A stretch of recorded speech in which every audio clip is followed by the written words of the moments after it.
Hello and welcome to episode 60 of Not Reserving Judgment, a podcast about the latest intrigues, triumphs, and outrages in Canadian constitutional law. I'm Josh Dehaas, counsel with the Canadian Constitution Foundation. I'm Christine Van Geyn, the CCF's litigation director. And I'm Joanna Baron, executive director of the CCF. In today's episode, I'll tell you about some new reporting from the AP that highlights concerns over medical assistance in dying, aka euthanasia. I'll walk you through a Court of Appeal for Ontario decision that found a constitutional challenge against Doug Ford's climate targets should be allowed to go ahead. And we'll share our bad legal takes of the week, where we take a lighthearted look at some legal opinions that didn't quite land. But first, I want to tell you about the conclusion of a trial against one of Canada's most infamous lockdown rebels, William Adamson Skelly. So if you lived in Toronto in late 2020 or early 2021, Skelly was either a hero for defying business-killing lockdown measures, or he was enemy number one because he was responsible for, killing elderly people, because he allowed some people to, sit inside his restaurant and eat brisket. Skelly first became famous in November 2020 after he refused to close indoor dining at his Etobicoke location of Adamson BBQ, despite an order from Toronto's chief public health dictator, Eileen de Villa, who, by the way, has recently returned to her pre-COVID focus of demanding that hard drugs be legalized for some reason. Toronto Mayor John Tory, who spent the lockdown sleeping with a 31-year-old assistant because you can't spread COVID that way, was among those who acted like, this was the crime of the century for Adam to keep his restaurant open despite this order. He said at the time, quote, "People who choose deliberately to flout the law should face every consequence that we could possibly muster." So anyway, Skelly faced criminal charges at some point, and I'm honestly not sure what happened with those. I don't know if either of you two know, but I did a lot of Googling and I can't find out whether they were dropped. There's no decisions anywhere, so don't know what happened to that. But my guess is dropped. My guess would be the same, but yeah. Hard to say. So this particular case actually revolved around 95 charges. Yes, 95 charges that were laid against him in relation to the Municipal Act and the Planning Act. And these violations were mostly things like carrying on a business without a license or, failing to provide the proper number of parking spaces at an eating establishment.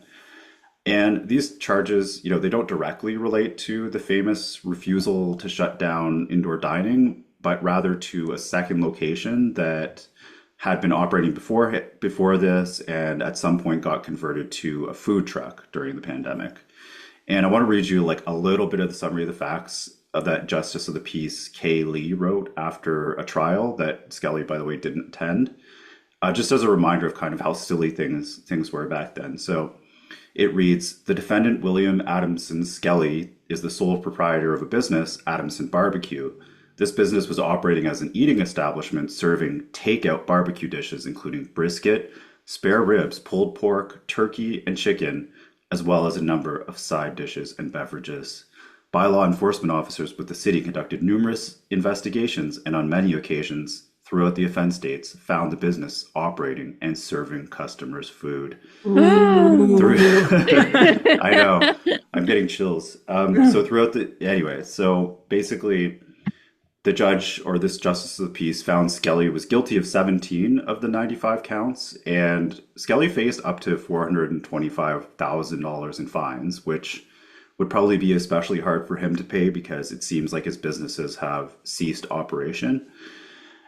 Skelly told the Toronto Star, who wrote about this, that he thought this was a fair verdict that came down, so he was ordered to pay $15,000 instead of the possible $425,000.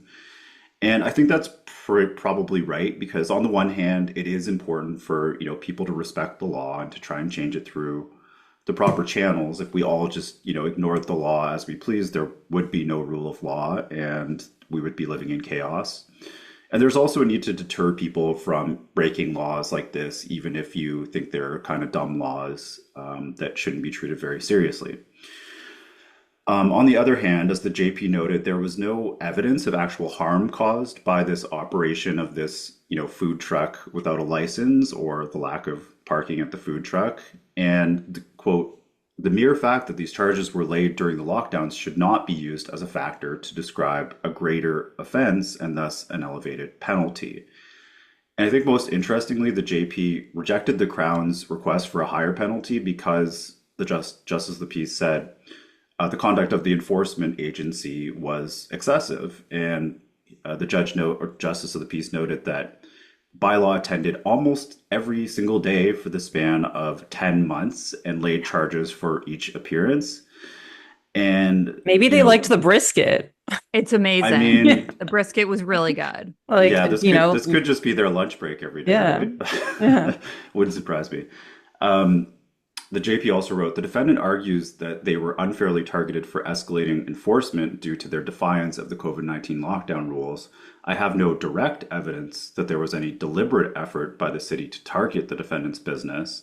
But the JP goes on, this is a very unusual circumstances considering the total of all charges laid. So in other words, it wasn't really reasonable for the city to target Skelly with repeated fines like this, so he shouldn't have to pay them all. He just has to pay $15,000, which is, not insignificant, but nowhere near as life-altering as it could have been. So, Christine, you've already given me your verdict on Adamson's barbecue. You give it the thumbs up, but we keep getting asked everywhere we go about our COVID-19 era cases. Do you want to just give like a little update on some of those? Yeah, so obviously Joanna and I wrote a book about all of the COVID era cases, Pandemic Panic, available on Amazon. But there's two that are still outstanding. First, there's the BC vaccine passport case. That case, we challenged the vaccine passports in British Columbia for failing to have any workable program of medical exemptions, including how the BC government refused to give a blanket exemption to a 15-year-old girl who had developed an adverse reaction to her first dose of the vaccine. And they said every time she wanted to do something, she was going to need to apply for each activity outside of her home that she wanted to do. It has been over a year since that case was argued at the BC Court of Appeal. We still don't have a verdict. So I don't know what is going on with that. It has taken quite some time. That normally we expect a decision within maybe 6 months, maybe 9 months if it's this especially complicated case. So I don't really know what's happening. I don't know why it's taken more than a year. We also are going to be going to the Supreme Court. The Supreme Court is hearing I think this is the first COVID era restriction case. It's not our case. We're intervening though. It's a case called Taylor in Newfoundland, and it's about a woman named Kim Taylor who wanted to go to Newfoundland from Nova Scotia during the pandemic in early 2020 because her mother suddenly passed away. And Newfoundland had shut its borders and they wouldn't allow anybody in, including Kim Taylor, to go to her mother's funeral. She eventually did get an exemption and was able to go into Newfoundland and do a 14-day quarantine. But obviously there was what happened to her was wrong. And the thing that's interesting about that case is that's the Canadian Civil Liberties Association's case along with Kim Taylor.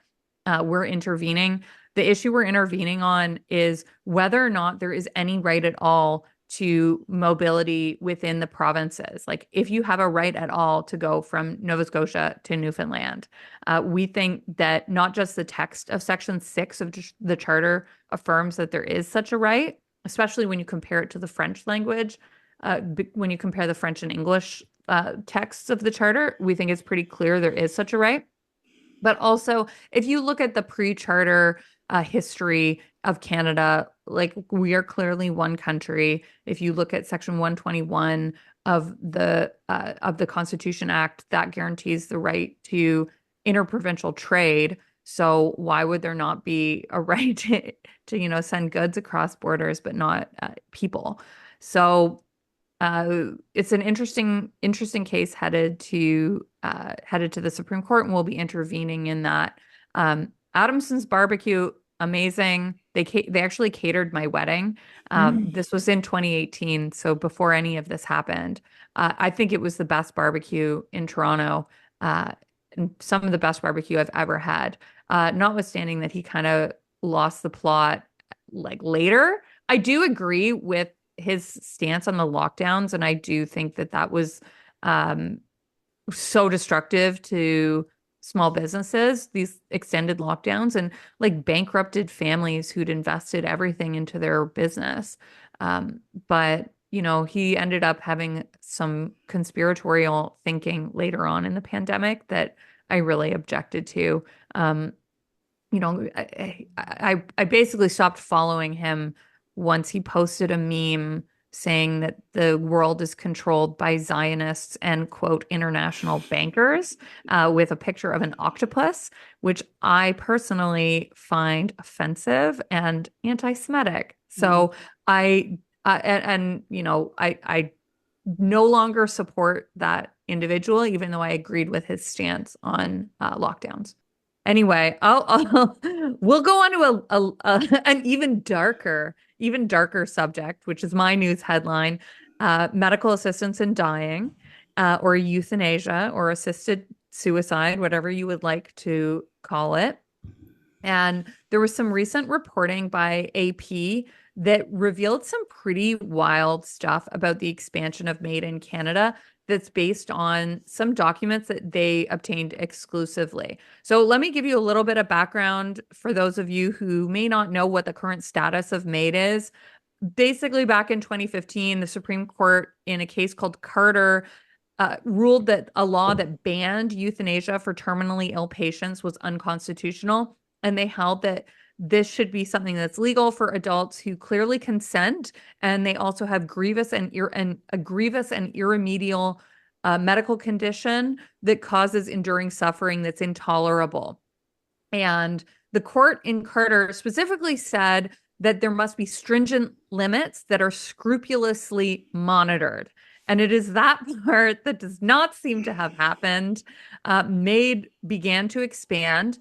Now, at first, the Trudeau government did try to put some limits with a bill called C-14. And C-14, that was Jody Wilson-Raybould who introduced it.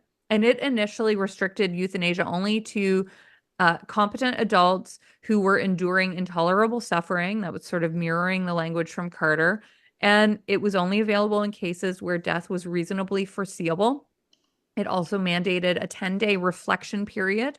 Now, C-14 was challenged in a Quebec case called R. and Truchon, and in Truchon, the Quebec court declared that restricting euthanasia to those whose death was only reasonably foreseeable, that violated the charter guarantee to life, liberty, and security.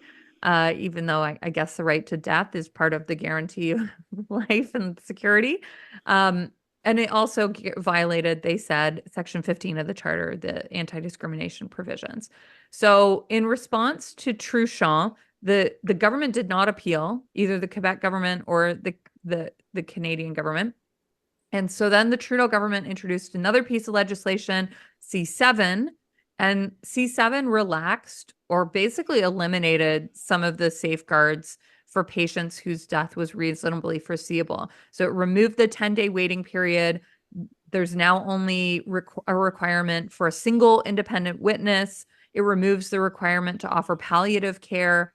And it also introduced a new avenue for euthanasia for those whose death is not reasonably foreseeable. And the government also planned to expand MAID solely for people with mental illness. That was supposed to happen in this year, in March of 2024, but it didn't happen. It was paused until 2027 because the feds have said the provinces and the territories are not ready. Now, this is obviously a really fraught issue. Some people say there is a charter right to MAID, including for mental illness. Others say that the expansion of MAID for mental illness should be stopped altogether, that this is the euthanizing of people with disabilities. Others have warned that, the expansion for mental illness is actually already happening, even though it has not been technically approved. It's happening in practice. So this all gets us to the AP report. So AP describes Canada as having the world's fastest growing program for euthanasia. And it highlights that we do not require patients to exhaust all medical treatments before seeking death. It is not an option of last resort, which is, I think, how most of us thought it would be treated when the Carter decision came out. And what AP did is they obtained access to an online email forum where doctors who provide MAID, they do euthanasia for patients. These doctors are exchanging messages and sharing stories and sort of helping one another. And some of these messages were shared with AP, and they're pretty out there. So I'll go through a few of them. There was a story of a middle-aged worker whose ankle and back injuries made him unable to resume his previous job. And he told the doctor that the government's, minimal amount of support were, quote, leaving him with no choice but to pursue MAID. And his doctor told the other doctors in this forum that the patient did meet the criteria because he had severe pain and strained social relationships and an inability to work.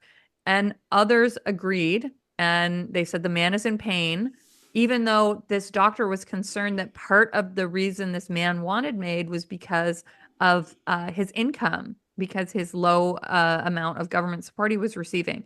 And this is really troubling. Like, financial status should not be the reason you are seeking MAID. Another doctor wrote about his patient who had a serious lung disease, and he said that his patient is suffering mostly because he is homeless, in debt, and cannot tolerate the idea of being in a long-term care facility. And someone asked him in this forum, is it the prospect of being in the nursing home, is that truly intolerable?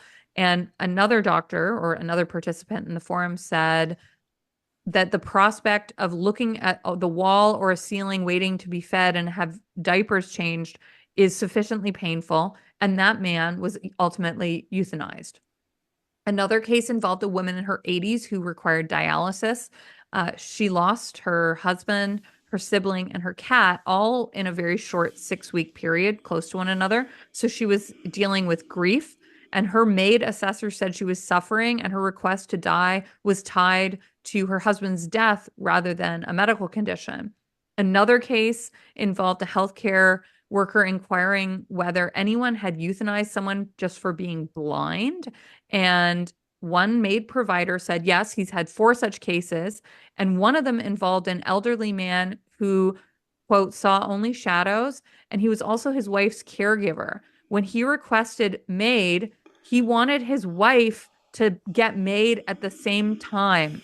And the couple had several appointments with an assessor before the wife, quote, finally agreed to be killed.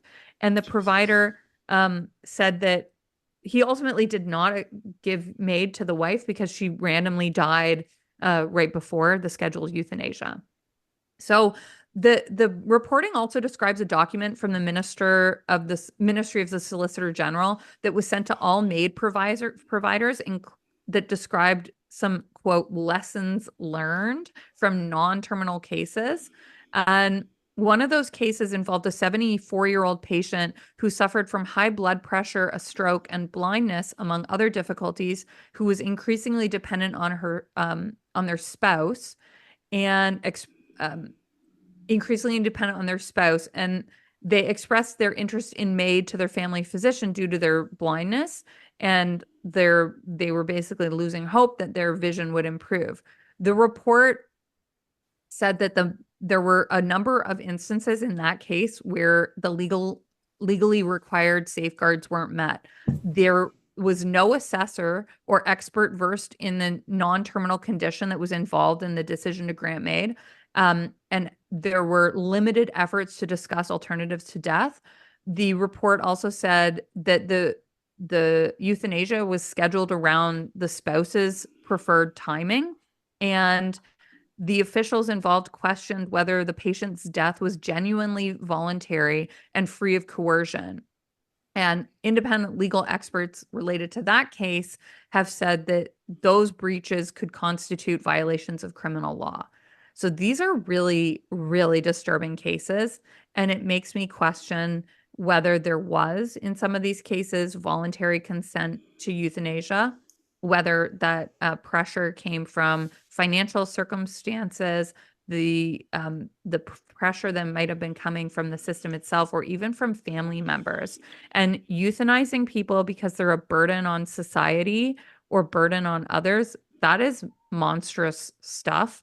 And it seems like it might be happening. Now, I am not fundamentally opposed to MAID as a way of easing the suffering of a person who is at the end of their life. I don't have like a conscientious objection necessarily to that, but these cases seem to be something very, very different. Joanna, what do you think? Yeah, I think that there's a clear crisis of safeguards. I also, am basically of the position that I think if you are an adult and you're able to give full and informed consent, and you also are suffering from a terminal illness, I think for me that's kind of still the most reasonable compromise. I've been reflecting a bit on the legal legacy of our prime minister, who may or may not be on his last legs. This is not a politics podcast, so we're not going to speculate, but I'm thinking back, and I was thinking back to one of the highlights of his legal legacy was actually the original C7, the original bill passed in response to Carter, which was shepherded by Jody Wilson-Raybould, along with my friend Jessica Prince, and they really took seriously concerns about conscientious objection, and it didn't go as far as Carter, which is why we had Truchon and why arguably we have what we have now. But I thought it was a serious grappling. However, and the last thing that I'll say, and clearly we've just gone, I think Andrew Coyne at the time was saying this is like a seismic shift in society, and we need to be very careful because everybody was like, no, there's no slippery slope. We can just do this. And I think even the biggest proponents of MAID are shocked at how far we've gotten. And to me, you just have to look at underlying economic incentives, right? When a publicly funded, based on ration, stretched to its limits healthcare system is faced with the incentives of tell this person they can just get a death and get them off your ledger, out of your beds, not because it's not because they're evil. It's kind of, I don't know if it's too much to say the banality of evil, but it kind of is to me. It's not because of any particular individual actor, but the system itself will tend to this outcome. And so that's why we need very muscular defenses from this. Now, the last thing I'll say is that I still think even people who are alarmed by this are underestimating how big of a problem it is. I was listening to probably my favorite Canadian politics podcast that I listen to every week, Jen Gerson and Matt Gurney, the Line podcast, and they were saying that the numbers are not so alarming. So the latest numbers I see on Statistics Canada website and they were using these numbers, 13,241 MAID deaths, euthanasia deaths in Canada. That was in 2022. And we know that the number is greatly growing. And they said, well, that's like a tiny fraction of deaths, but that's 4.1% of all deaths in Canada. And we know that it's growing. So just in 2022, it was a 31.2% rate of growth over the previous year. And from everything that we see, that rate of growth is just increasing. MAID is now one of the leading causes of death in Canada. And yes, many of these people would die anyways. But when you have a society that is mobilizing the means of how people are dying, like basically industrializing it, we should just take it very seriously. I don't think we can comfort ourselves by saying this is a small problem.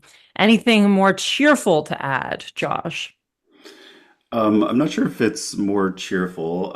I tend to fall down, as listeners already know, on the pretty libertarian side of this, that it should be legal at end of life when you're intolerably suffering, at minimum. But what's really interesting to me about this whole debate about MAID is, the who decides question, whether this is something that should have been decided by the legislators in Parliament and, moving slowly, you're responding to public concerns, going through the Senate and looking at all the possible outcomes, or whether it was better for it to be decided through the courts, as it essentially ultimately was, right, through Carter. And so the other night we had a Runnymede event where Justice Malcolm Rowe talked about judicial restraint, and he's in favor of judges being very, very careful not to make policy when they're making legal decisions because he's worked inside of government and he knows that judges don't have access to the multitude of different inputs that governments have, that democratically elected leaders have, and that the executive, policymakers have. And he's just sort of warning that, in too many cases, judges are essentially making policy. And, Justice Rowe, obviously, he's not going to comment on particular decisions because those decisions speak for themselves. But he got a question from the audience about, what changed sort of between Rodriguez, which is the original decision in the early 1990s, I believe, that found MAID is not a constitutional right, and Carter, several years ago, which said actually Rodriguez was wrong and it is a constitutional right. And what had changed essentially was the social science evidence, according to the Supreme Court decision.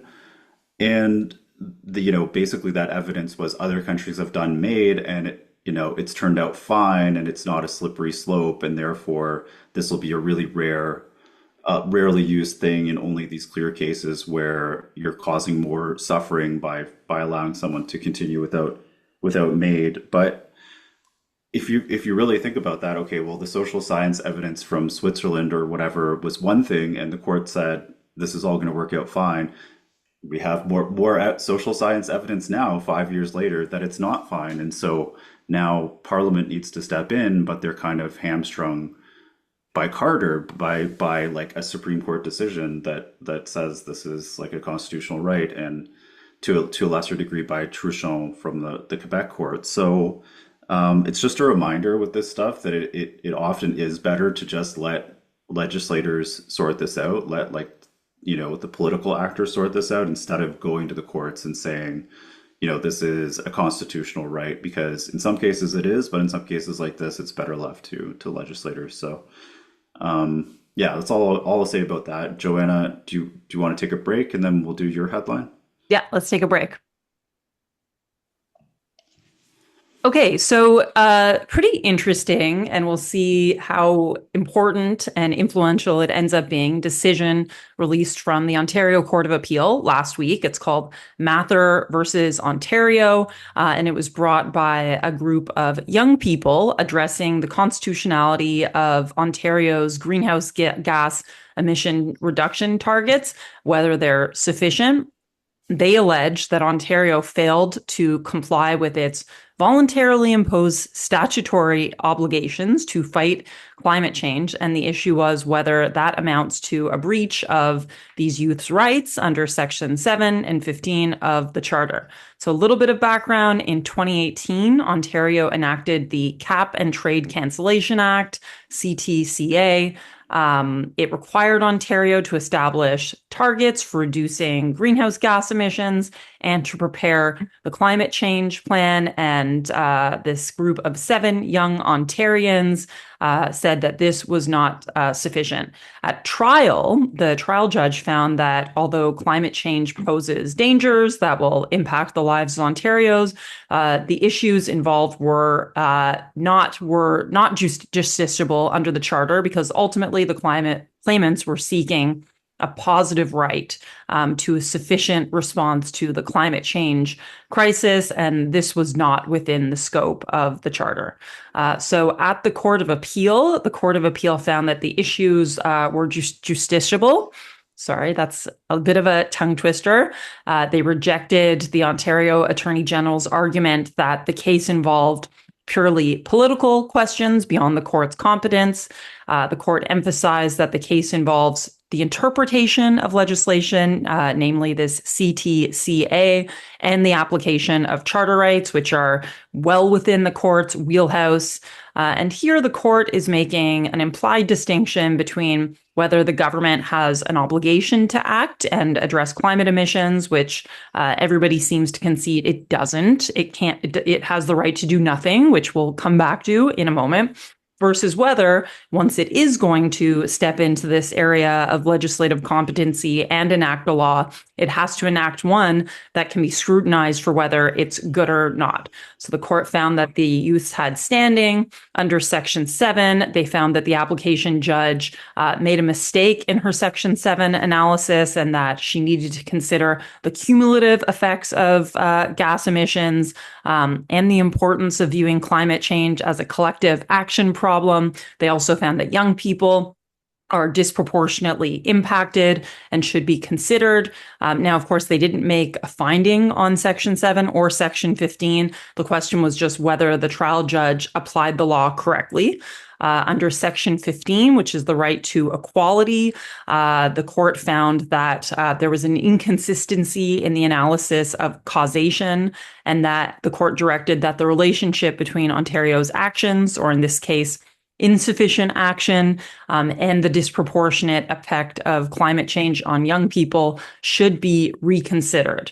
The court also found that the notion that individual sources of emissions, like, for example, all of Ontario's, are too minimal to establish causation would, quote, impede collective action on climate change.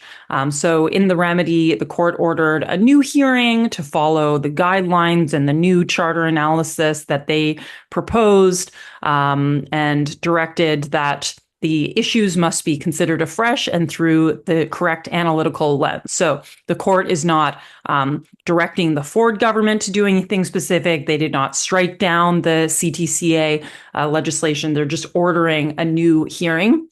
Nonetheless, this decision raises many questions, and I reviewed a commentary that Josh sent me from Emmett McFarlane, who is a professor at Waterloo, a political science professor at Waterloo, but focuses a lot on charter and public law. And he has a pretty trenchant critique of this decision. I don't agree with Emmett on a lot. His other most read Substack blog commentary was tearing up the Emergencies Act decision. I certainly don't agree with him on that. But he makes a few good points. First, he says, this is dubious reasoning on multiple grounds. First, how could it possibly be the case that the charter says nothing about the harms of doing nothing, so having no climate change legislation, but it does activate at the level of not doing enough? The state action here, so the impugned action that is alleged to possibly violate Section 7 and Section 15 of the Charter, is that the government is taking merely weak action to reduce emissions. But the government could just completely repeal this legislation and do nothing, and the courts would have nothing to do. So that seems like it cannot be correct.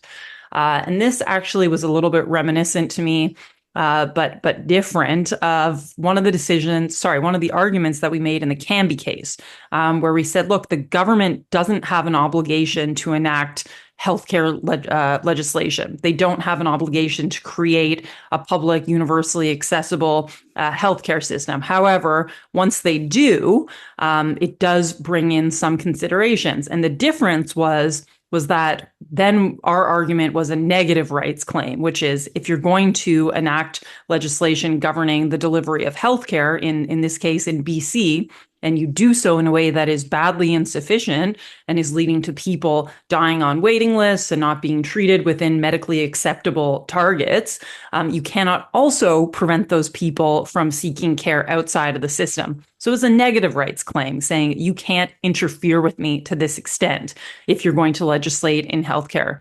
And obviously, if they didn't legislate in healthcare, the question wouldn't come up.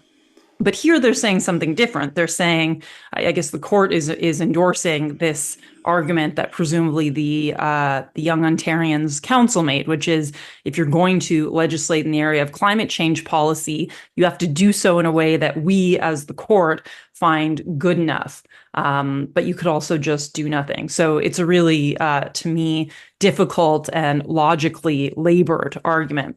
And then the final point I'll bring up that McFarlane makes that I think is important to consider is where the source of harm comes from. So the harms that are alleged under Section 7, life, liberty, and security of the person, Section 15, equality, none of these harms are actually created by the government policy. right? The harm is climate change itself. And even if Ontario went fully net zero today, if that was possible, we could press a button and do that, we would still deal with the harms of climate change. And nobody made the argument that Ontario's action or inaction sufficiently would reduce the harm of climate change so as to provide any type of constitutional remedy to the harms alleged. And the remedy to the harm has to offer some relief, or it's not, to my view, a remedy at all. It's just judicial bossiness. So that's all I'll say about this decision. It will be remitted to a new hearing. We'll see where that goes. There is a bit of trend of people resorting to the courts for climate change litigation. There was a decision last year in Montana where a court also argued that Montana's regulation of its oil and gas and fossil fuel industry was insufficient. The kind of wrinkle there, although that decision has also been hotly criticized, is that Montana has a provision in its constitution that guarantees residents the right to a clean and healthful environment, and that was taken as a basis to prompt the legislature to do something. Montana is obviously a Republican state, so I don't think they're going to do anything. But anyways, Josh, I know that you thought a lot about this positive versus negative rights decision, and there have been hints of this coming up in constitutional litigation for the last 10, 20 years, starting with a decision called Gosselin, which implied there was a right, possibly could be a future right to social assistance. What's your take from what you've heard about this case, Mathur? Yeah, it's definitely a positive rights case, and the Superior Court judge got it right. And I think the Court of Appeal, I really don't know what they're thinking. It reminds me a lot of the Fraser case, which went to the Supreme Court, where there were women RCMP officers, and women often, take mat leave, and therefore there's a big chunk missing from their retirement when they reach age 65 or whatever age they retire at. It's probably much lower than that because they're police officers.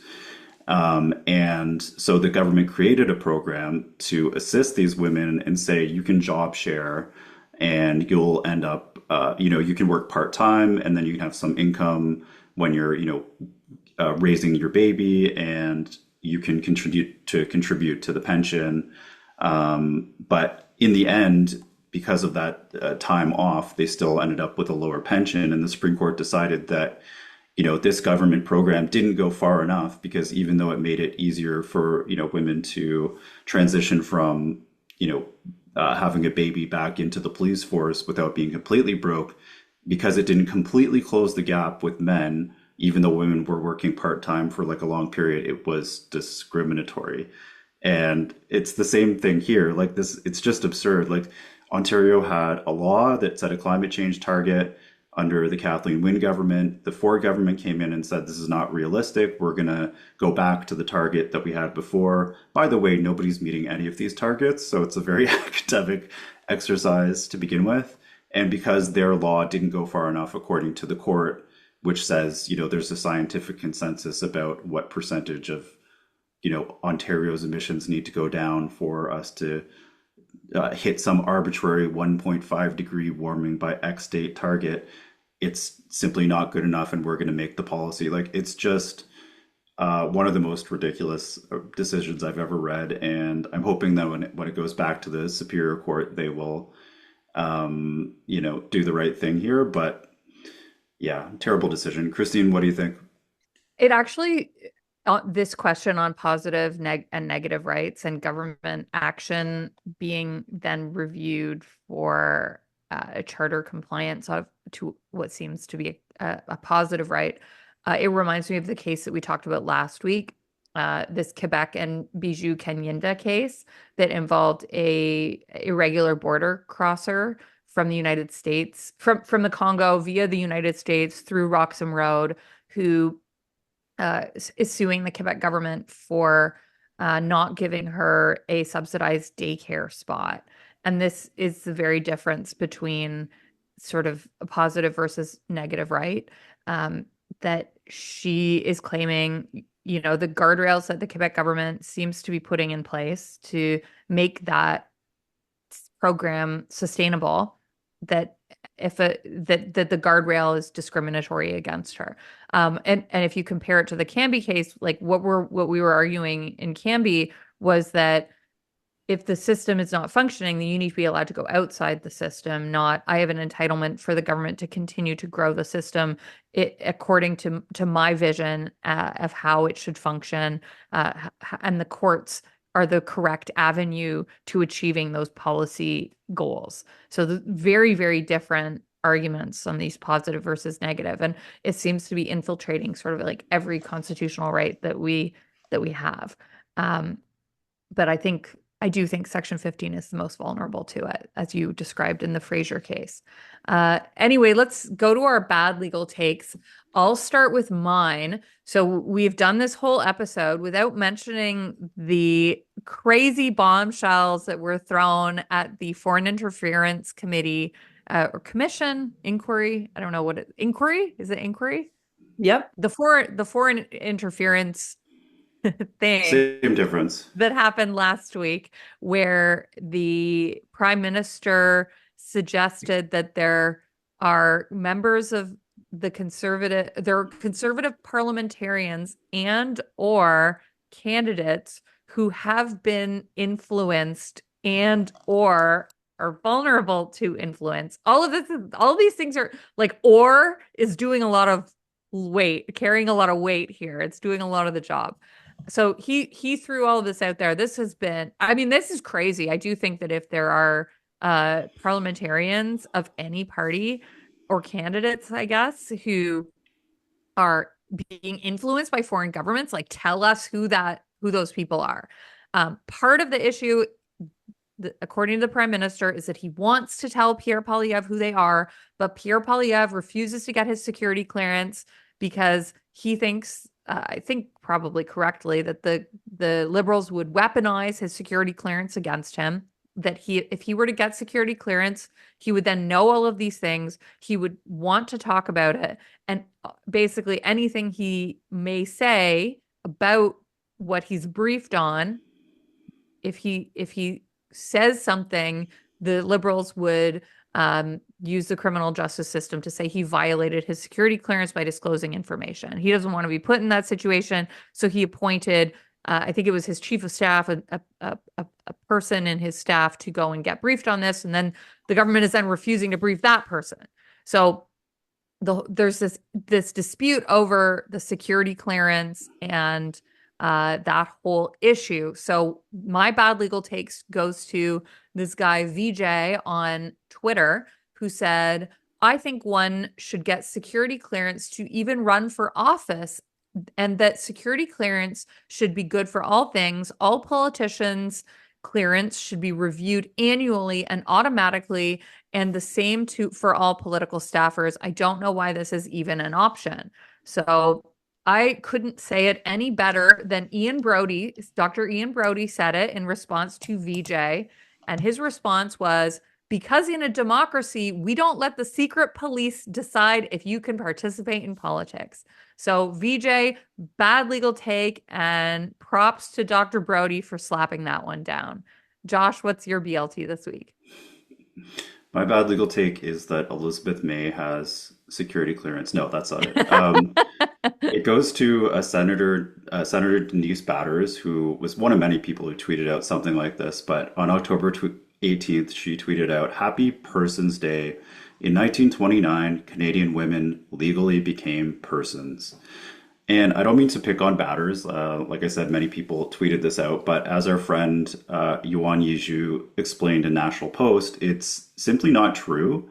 And it tells us something about the sort of Liberal Party of Canada dominated national narrative. So, what actually happened in 1929 is that the Judicial Committee of the Privy Council decided that the words qualified persons in the BNA Act, the keyword being qualified, included women when we're talking about who can be appointed to the Senate. And YYZ notes that this was, a legitimate legal question, despite obviously being sexist by 2024 terms, considering that, most men were also not qualified, according to the BNA Act, to be senators. You had to be over 30 and you had to own $4,000 worth of land, but it didn't say anything about, sex or gender. And so most Canadians at that point also couldn't qualify. But that doesn't mean they weren't persons, right? So anyway, YYZ notes that women were already considered persons in the law in many, many ways before that, and I would argue for many centuries before that. Like, we had a queen in the 16th century who was, I'm pretty sure, a person, and she would not have been too pleased if you said otherwise. But to be fair, women didn't have equal rights in that era, but why would you mark the occasion based on this particular case? It doesn't make sense. Women, for example, became full citizens with an equal right to vote in mostly around 1916, 1917, starting with Manitoba, Saskatchewan, and Alberta in 1916, and, nationally sort of over time through the 1920s. The real holdout being Quebec, which didn't give women the right to vote until 1940. Pretty astonishing. So, why do we have this national myth around this 1929 so-called persons decision? YYZ has a few theories. So first, the famous 5 women who won suffrage in those provinces I was just talking about, led by Agnes MacPhail, were conservatives, not liberals. This is one of his theories. And it tends to be, liberals and the left that push this idea that we should celebrate October 18th as Persons Day. He also points out that it's a story about benevolent judges bestowing rights, and the left likes this idea of judges as guardians of rights, whereas the conservatives tend to be more, about putting stock in legislators to protect rights. And he points out that, Mackenzie King promised that he would make this change would request this change to allow women to become senators, and he never followed through. But of course, the biggest reason, at least in my opinion, for this myth's staying power is that the so-called persons case is where Lord Sankey famously laid out the living tree doctrine. And the living tree doctrine's been misinterpreted by many on the left, especially by groups like the Women's Legal Education and Action Fund, LEAF, which is one of the groups that pushes Persons Day, basically to argue that the Constitution can grow in new directions that suit whatever those with, modern sensibilities like LEAF want it to mean, regardless of what the text actually meant when it was written, which is how laws are supposed to be interpreted. So, next year when you're told that women weren't persons until 1929, just remember the truth. They were people long, long before that. And if you buy into that, you're getting played by activist groups. Joanna, let's hear your bad legal take. Okay, quick one from me. My bad legal take goes to an unnamed British police officer who told a Briton over the phone. This is a recorded phone call that you can watch if you Google it, or we'll link to it, telling this individual on several occasions and at the request of multiple clarifications that yes, saying God bless you to a person on the street or in town could lead to an arrest for causing distress. And the officer on each occasion was careful to emphasize that it would depend on context, but she did mention some specific context that could lead to a finding that the person was intentionally causing distress, would be saying this to a Muslim. It's actually her that brought it up, the police officer that brought that up. And it definitely is clear if you watch this clip that the man who was asking her these questions was trying to get a soundbite and provoke rage, but she just completely played into it.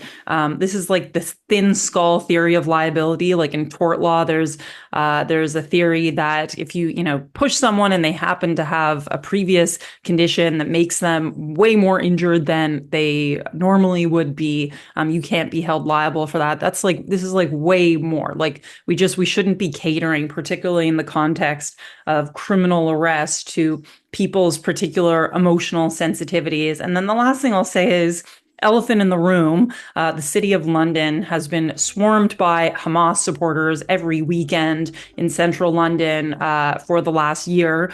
England just went through this whole odious but clear reaction to double standards and sensitivities, and one set of laws for some citizens and another for others.